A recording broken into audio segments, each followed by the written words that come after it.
Ritter to the end zone, looking for Pierce. Did he hang on? Yes. Touchdown. Back as I've been around. Here he goes again. Busts free. Jerome Ford down the sideline. Foot race. House call. Touchdown. 79 yards. Big run in the Beach Bowl. This is a big one too.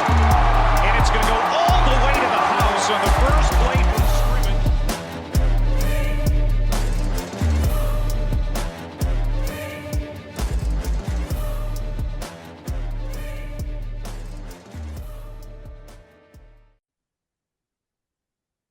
It's Bearcat Blitz on the Believe Network, and I'm your host, Russ Heltman, joined very shortly by my co-host, Neil Meyer of the frontofficenews.com. A somber episode that's going to have plenty of coach firing chatter throughout it. Basically, the whole episode will be around surrounding the future of Wes Miller and his staff and the future of this Bearcats basketball program after the miracle hopes for a late season NCAA tournament push amidst the worst NCAA tournament bubble in the history of the tournament fell short on Wednesday afternoon in a complete collapse, sub 70-point performance loss to the UCF Knights in the second round of the Big 12 tournament. We will dive into all the ins and outs of that, everything Wes Miller said after the game surrounding his future, and the next move for Cincinnati and this Bearcats basketball program facing the decision to pay Wes Miller's $9.9 million buyout on top of millions in other costs to get rid of his staff, bring in a new coach, and likely have to buy out that new coach from their current deal as well. A lot to get to on this episode of Bearcat Blitz, and we are presented by FanDuel Sportsbook, where you can still wager on the Big 12 tournament champion in the next few days. Arizona, I'm guessing, still a prohibitive favorite here. Yep, plus 100 odds to lift the trophy after playing, or they do play UCF today. It would have been UC's opponent had they gotten the job done and held on to that lead against UCF. Houston at plus 220 on the FanDuel Sportsbook, Iowa State at plus 600, and Kansas at plus 950. Your four teams with odds below 10-1 to lift the Big 12 Conference Tournament title this coming, Saturday or Sunday afternoon, I think it's going to be. Something like that. Saturday evening is the title. Is it Saturday evening? There you go. Saturday evening, the championship contest. Thanks to Neil for the assist there as we get into the show following these quick messages on Bearcat Blitz.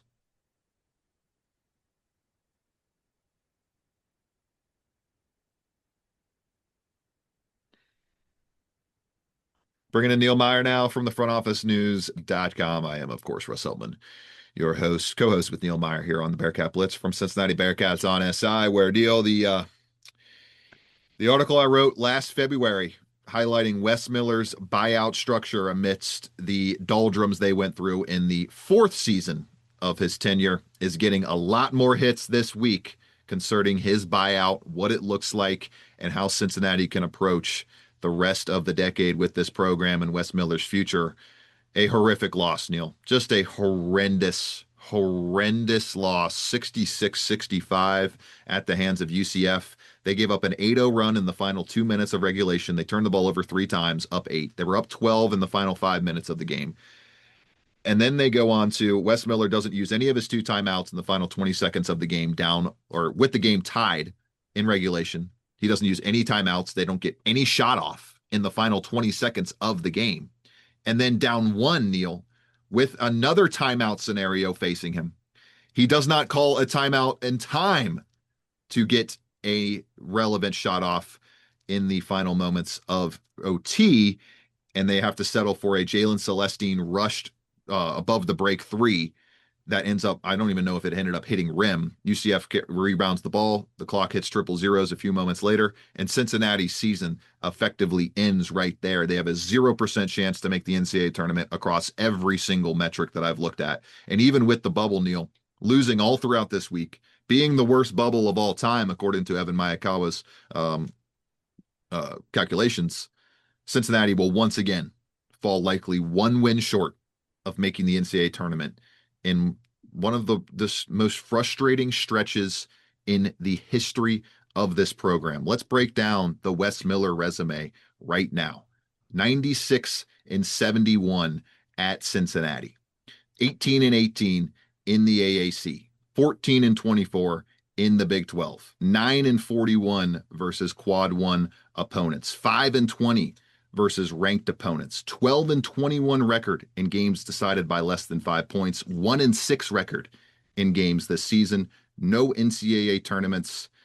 And just a horrendous overall resume. I think that this one might be a little bit selling him, even giving him a little bit too much credit here from Sin City Sports, who broke down this resume. I think there might be some gaffes in this a little bit here or there, but overall, Neil, it's been an absolute horrendous run for Wes Miller here, and I should say horrendous, but given the expectations coming into his tenure, it's just completely fallen apart. Yeah, and Russ, while we talk about that, you look at the statement he kind of made following the game, right? The first year, everybody knew the Wes Miller era could be off to a potential rough start following the lawsuit of John Brandon and all that stuff. Obviously, players getting subpoenaed and all that from way back in the day, from that time with John Brandon.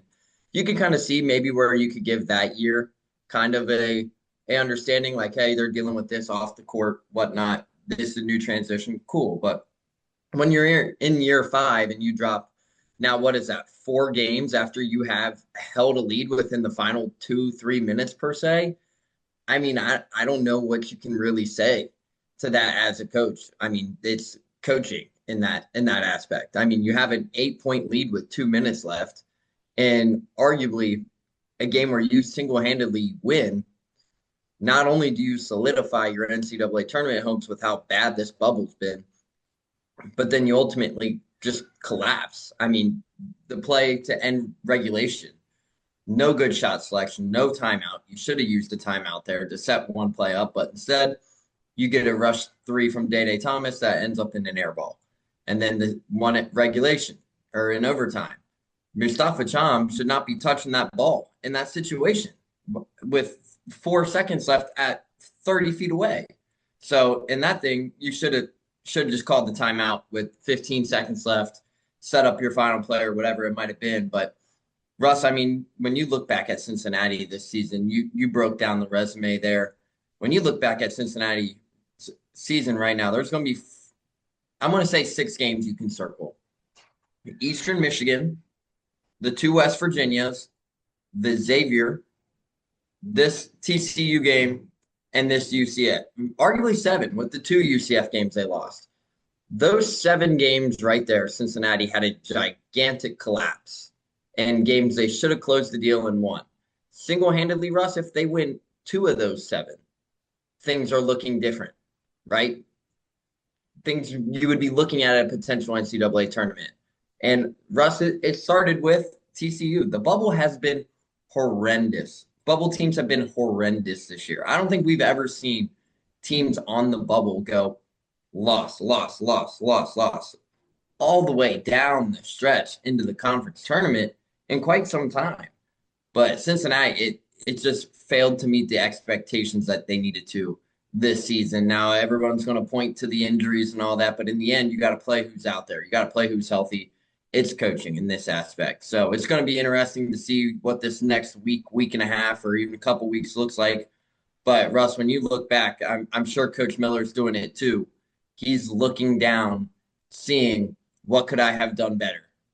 And that's simply how you have to look back at the drawing board on this one. Because in the end, there's those 7 games. If you win probably 2 or 3 of them, things are looking a lot different right now for Cincinnati. Yeah, and excuse the numbers I gave on the Sin City Sports on X is just completely false in some of these numbers. He's not counting for like a full season of Wes Miller games here when he's going through the record. He does not have a 96-71 overall record. Wes Miller has a 174 record at Cincinnati in his tenure. So 57.5%. And Neil, the quad one is just where you have to pull the trigger here. You have to make a move, especially in this conference. Right. You can't just continue to let this happen. 3-12 in quad one games in 2025 and 2026, 5-2 in quad two. Last season, just similar numbers, 3-12 in quad one. 2023-24 season, similar numbers, 4-11 in quad one. His second season, 2022-23, 1-7 in quad one games. His first season, that I don't think people should hold a lot against him for, the same number, 1-7 in quad one games. Neil, this season, they are bottom 10 in the country in close game wins. That comes down to coaching. How your team executes in the final moments is directly tied to your basketball IQ as a coach with how you prepare them for those games. And Cincinnati was clearly ill prepared all season long, going 1-6 in those metrics. And just overall, it just feels like it's time. And they backed themselves into a brutal corner, Neil, by giving him an extension just because he became a Big 12 coach. He hadn't proven anything at this program when they gave him that extension to bump his salary up to the regular level with the rest of the league. And now you're facing a massive pill to swallow in terms of that buyout, $9.9 million.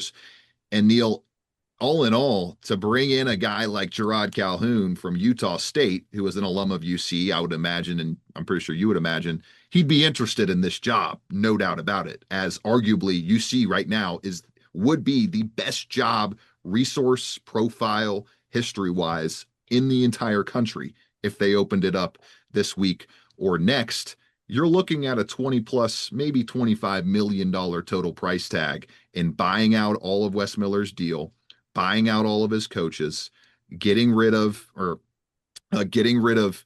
buyout for your other coach that you have to pay for from his school, and hiring all of his staff. It's not going to be cheap, Neil, but like letting this program flounder for another season, it may be more damaging than eating all that money.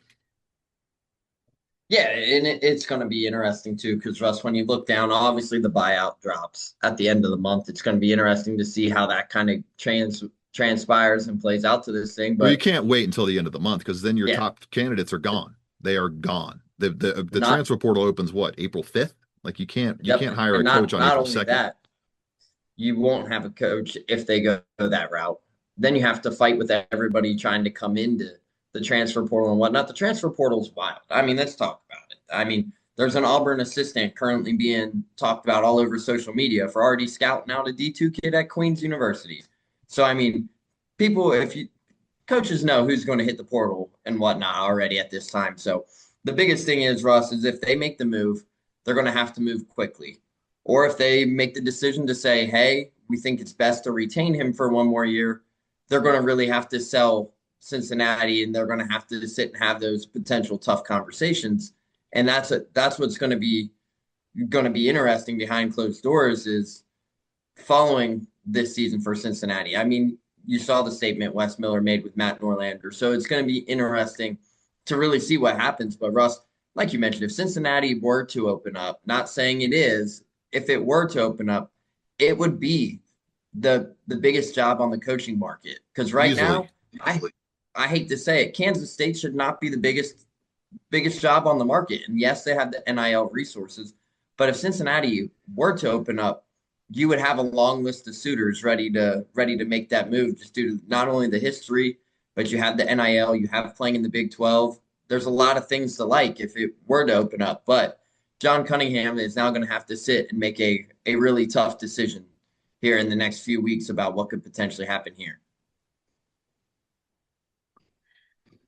And Neil, we'll see if the people who passed out that little sheet that we'll get ready to talk about after the break on the final home Saturday game against Oklahoma State a couple weeks ago get their wish, because they're not happy. The entire fan base is not happy. I mean, Neil, legitimately, I don't know a fair Bearcats fan that was rooting for the team to win yesterday, knowing that it would likely mean Wes Miller is locked in to another season at Cincinnati with that victory over UCF. Because if they win that game yesterday and you just don't, you just put up a pulse of a fight against Arizona today, you're getting in. The bubble's that bad. They would have flipped first four in, last four out spots with UCF had they held on or made one more basket from 2-point range that we'll get ready to talk about after the break as well. But man, it's crazy. Absolutely crazy. We'll talk about that little sheet at the Oklahoma State game that fans left, and we'll talk a little bit more about the collapse against UCF after these messages on Bearcat Blitz, presented by FanDuel Sportsbook, where you can bet on the national champion of college basketball. We will crown one in just a little over a month, or a little less than a month's time, with Michigan, Duke, Arizona, and Florida, all the top 4 favorites by a pretty significant margin. Michigan plus 300 on the FanDuel Sportsbook, Duke plus 340, Arizona plus 550, and Florida 6-1, followed by Houston at 12-1 with the 4th best odds on the FanDuel Sportsbook. Head to FanDuel Sportsbook today to wager on the college basketball national champion pick of your choice. No odds for the or there might be odds for the Bearcats, but they're way down there and they're not going to end up getting them. They have a 0% chance on Bart Torvik and on JTOM Analytics. Quick messages, and then we're back at it on Bearcat Blitz.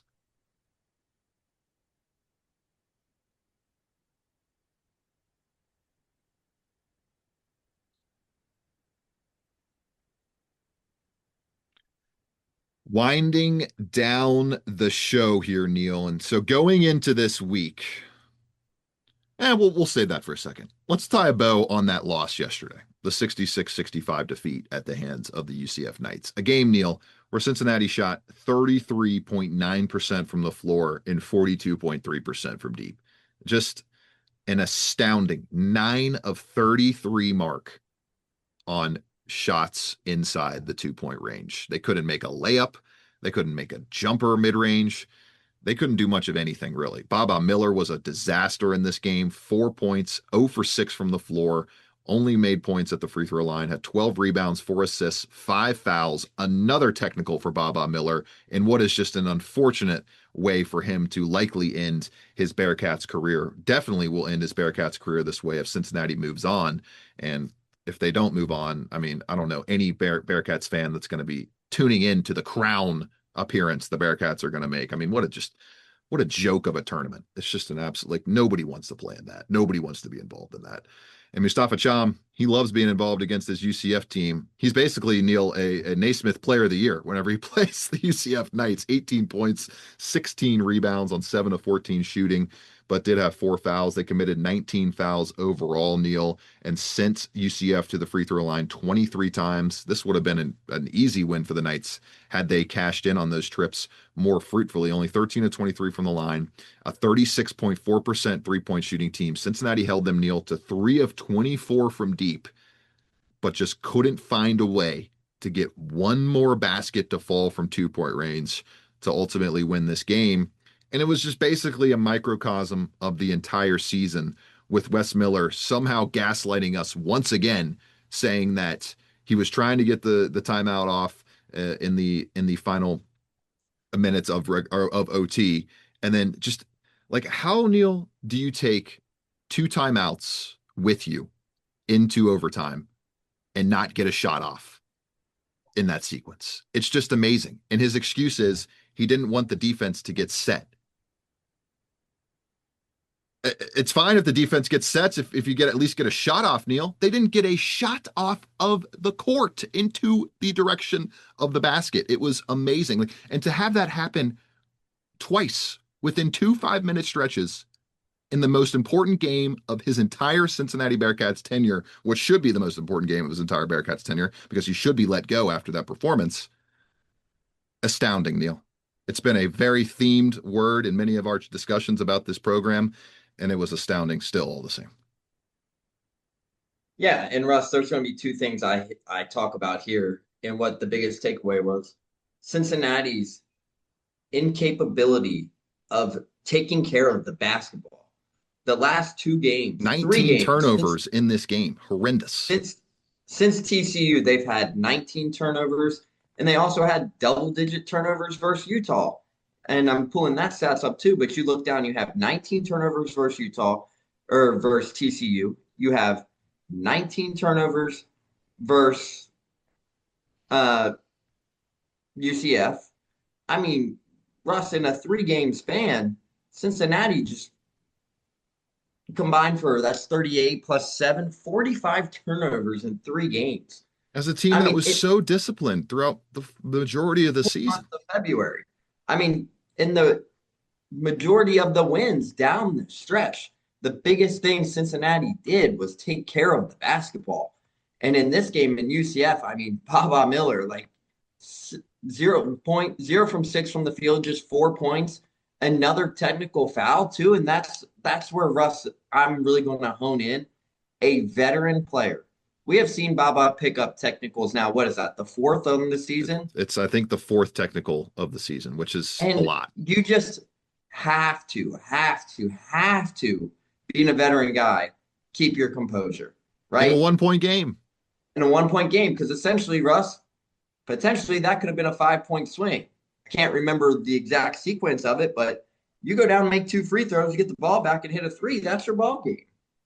But 19 turnovers is the cruciating factor. Like, you just crucified yourself with 19 turnovers. And Baba Miller had 7 of them. And Russ, I think the only one who looked capable with the ball in their hand within the backcourt was Keyshawn Tillery. Right. Until And Day-Day. that's the Day-Day tried to will the team to an overtime win on his own, but he didn't give him anything in the first 40 minutes. Yeah, and that's the difference maker. I mean, Keyshawn's been a guy who's been slowly developing, and then over the last month, his role has been huge. And I'm going to say it right now, Cincinnati, whatever happens, they got to find a way to retain Keyshawn Tillard. They Yeah. have to. But also, I mean, you look down, Russ. I mean, these guys just got to be smarter in this situation. It's not a me versus me opportunity. It is a we opportunity. You know what's on the line. But instead, we're just dilly-dallying around and say, you get a turnover, you get a turnover, we get a turnover. I mean, they're flipping it over like croissants in the oven right now with how they're turning the ball over. And that's what's so infuriating, because they were playing so well, Russ, that whole month of February. Yeah. And then as soon as March hit, what happened? TCU, Utah, UCF. It's usually when you get Yeah, to because what the March, right? BYU game was that, or was that? Oh, BYU, yeah, that was I March guess that was 3rd. the first. Yeah, I guess that was the first March game, and then it fell off there. Yeah, and you played so well against BYU too, and that's the heartbreaking thing. Like, Russ, we saw flashes of this team, but it's like this team is so streaky. It's like, and I'm going to say it. We said it so many times. This team has been flirting with us all season. It's like the one girl that just keeps coming back. You go right to it. Oh, nope, it's down. You go right back to it. That's Cincinnati basketball this I mean, year. we bought you. I bought in. I think you did as well last week. they just stomped on our necks right on the curb. They said, They said, but I mean, you thought. and that's the sad part, because I mean, so many people were bought in. Yeah, After I mean, they that were month of February. the metrics said it, and the eye test matched. They were a top 5 team metrically for a full month, and that's the case, Neil. As we get into away from the game and get into the future of Wes Miller, that's the case he made to the media on Wednesday evening, saying he doesn't know how the NCAA tournament selection committee works, which is clear because, Neil, his main reason for why the Bearcats should get in is because they've played so well down the stretch of the season. Well, they stopped counting that as a real factor in your resume a decade ago. That's no longer really factored in by the committee at all. It's about your overall, it's your whole resume encompassed together. And when you have a quad 4 win or quad 4 loss on that resume, it doesn't matter who was available to you in that game, then it's gonna crush you. Quote, if it's about the best teams at this point, we're one of the best teams in the country. Like, we're an NCAA tournament team. I don't know if the best teams in the country don't shoot 9 of 33 from the floor against a defense like UCF's, but I digress.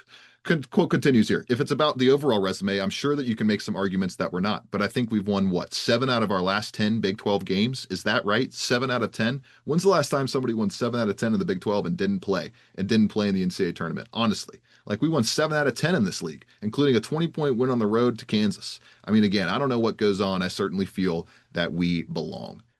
Neil, the man is stamping the table for his team to get into the NCAA tournament because his team at one point in the season won 70% of its conference games. I'm at a loss for words.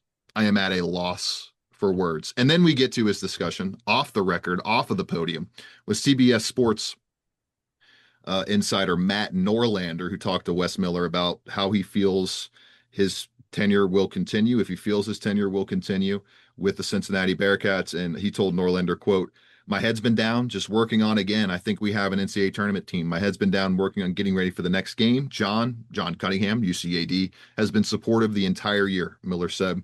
And he expanded further by saying, quote, "I'm really proud, really, really proud of what we've done here. Took the job while there was a lawsuit going on with the previous coach."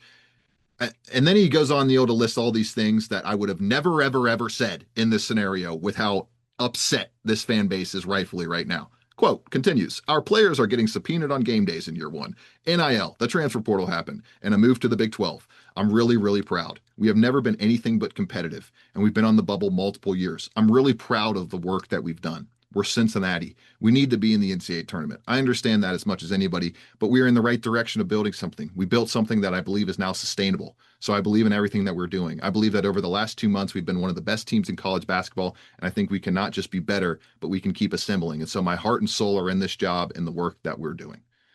I cannot believe, Neil, he brought up the issues to start his tenure as a reason why he should be kept on board 5 years later. Over 1,500 days later, he is leaning on those excuses. That's what they are. Those are excuses to stay around for this program. I'm not super confident they're going to make a move, Neil. But if they don't make a move, this fan base will be out. The arena will be empty until proven otherwise, or shown a reason to not be proven, or shown a reason to not be empty, and the fan base will revolt. I don't know any person in the Bearcats realm that is rooting for this program that thinks Wes Miller should get a 6th year in Clifton. What do you think? Do you think he's going to come back?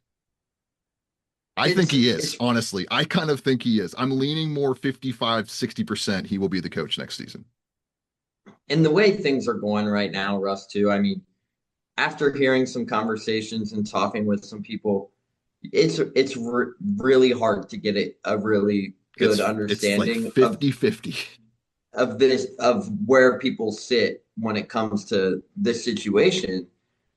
But I've been saying it for the last few weeks. I truly do think he comes back next season. And yeah, I mean, I think a part of that plays how they played in February, but I think now he's starting to see maybe what Cincinnati is about. I mean, obviously he's seen that in recent years, but these fans are frustrated. And I think him coming out and addressing those fans that after that West Virginia game was the start. It kind of lit some fire, maybe like he saw it firsthand from them face to face in that tunnel that night. But it's so hard to really gather information right now with this situation, Russ. And I think, me personally, I think this month of February kind of made it to this decision, right? To where now you're having everybody in that athletic department. Come on, let it out, Neil. Let it out. He's coming back. You think he's coming back? Come on, and let it out.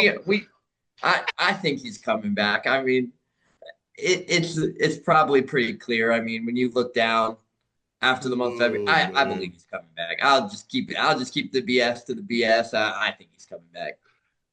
I'm leaning Neil's way just slightly as well. I mean, just look at these other teams. Swift, quick decisions to get rid of their coaches. Syracuse, a perfect example. Red Autry, done after 3 years without Arizona State wasted no time, Russ. I think that was more of a, but didn't Hurley's contract expire? So they're not necessarily firing him. So that's a little bit different. But Red Autry, I mean, technically, they're putting him on paid administrative leave for the last 2 months. Yeah, they put him on. So his deal goes through like July, so to speak. Yeah, goes through June, but they put him on administrative leave, and then they're going to pay him out until then. We'll run down this little pamphlet that fans left for season ticket holders earlier this season. They were not happy, and they laid it out pretty succinctly. 0 NCAA tournament appearances. This is as of February 28, 2026. This is a legit little snippet of paper that was scattered throughout Fifth Third Arena in the final home game against Oklahoma State this season. 0-11 versus Houston, 61 average end of season KenPom ranking, 11-47 versus quad one opponents, 21-32 Big 12 record, 1-4 against Xavier, average finish at the end of seasons at 95 overall in KenPom offensive rating, 18-25 in February, March regular season record. That obviously got a little better after that win against Oklahoma State that day. Bottom 3 Power 5 coach in synergies out of timeout efficiency. So Neil, even if he called those timeouts, probably wouldn't have mattered anyway. They wouldn't have made the shots regardless that he drew up. amazing point in time we are at with the Cincinnati Bearcats basketball program, a program that is flailing, a program that has no real direction right now, and a program that has once again lost another chance to make the NCAA tournament. And in Wes Miller's tenure, Neil, has won double-digit conference games just one time in the regular season. 9-9 this season, 7-13 last year, 7-11 in 23-24, 11-7 in 22-23, and then 7-11 in his first season. It's time.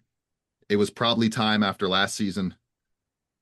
And Neil and I are on the same page. We don't think that time will come for Wes Miller, at least not with the buyout sitting at $9.9 million right now. We'll see what happens over the ensuing days as we get deeper into the college basketball coaching cycle. For Neil Meyer, I'm Wes Seltman. This has been Bearcat Blitz on the Believe Network, presented by FanDuel Sportsbook. Have a wonderful weekend, everybody. 6, Ritter to the end zone, looking for Pierce. Did he hang on? Yes. Touchdown. The back as I've been around. Here he goes again. Busts free. Jerome Ford down the sideline. Foot race.